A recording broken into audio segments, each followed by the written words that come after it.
Hi, welcome to My Teacher Loves Coffee. We are reading Sadako and the Thousand Paper Cranes. We've read chapter 1 and 2. Sadako went to a celebration or a memorial for people that had died when the atomic bomb was dropped on Hiroshima. We're up to chapter 3, which is Sadako's Secret. It was the beginning of autumn when Sadako rushed home with the good news. She kicked off her shoes and threw open the door with a bang. "I'm home," she called. Her mother was fixing supper in the kitchen. "The most wonderful thing has happened," Sadako said breathlessly. "Guess what?" "Many wonderful things happened to you, Sadako-chan. I can't even guess." "The big race on field day," Sadako said. "I've been chosen from the bamboo class to be on the relay team." She danced around the room, gaily swinging her school bag. "Just think, if we win, I'll be sure to get on the team in junior high school next year." That was what Sadako wanted more than anything else. At supper, Mr. Sasaki made a long speech about family honor and pride. Even Masahiro was impressed. Sadako was too excited to eat. She just sat there, grinning happily. From then on, Sadako thought of only one thing: the relay race. She practiced every day at school and often ran all the way home. When Masahiro timed her with Mr. Sasaki's big watch, Sadako's speed surprised everyone.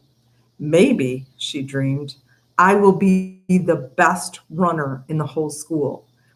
At last, the big day arrived. A crowd of parents, relatives, and friends gathered at the school to watch the sports event.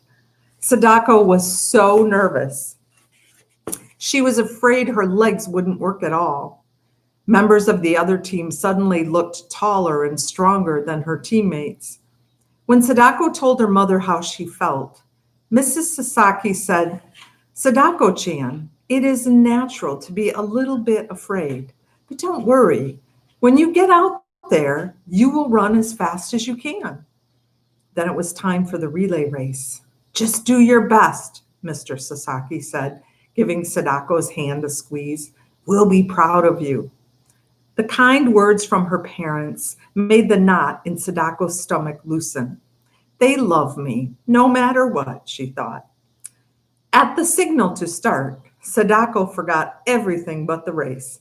When it was her turn, she ran with all the strength she had. Sadako's heart was still thumping painfully against her ribs when the race was over. It was then that she first felt strange and dizzy. She scarcely heard someone cry, "Your team won!" The bamboo class surrounded Sadako, cheering and shouting.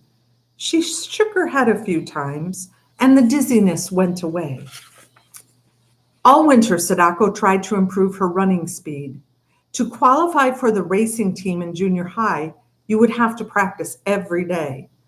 Sometimes after a long run, the dizziness returned. Sadako decided not to tell her family about it. She tried to convince herself that it meant nothing, that the dizziness would go away. But it didn't. It got worse. Frightened, Sadako carried the secret inside of her. She didn't even tell, I'm going to have to look up how to say this girl's name, Chizuka. She did not even tell Chizuka, her best friend. On New Year's Eve, Sadako hoped she could magically wish away the dizzy spells. How perfect everyone would be if she didn't have this secret. At midnight, she was in her cozy bed quilts when the temple bells began to chime.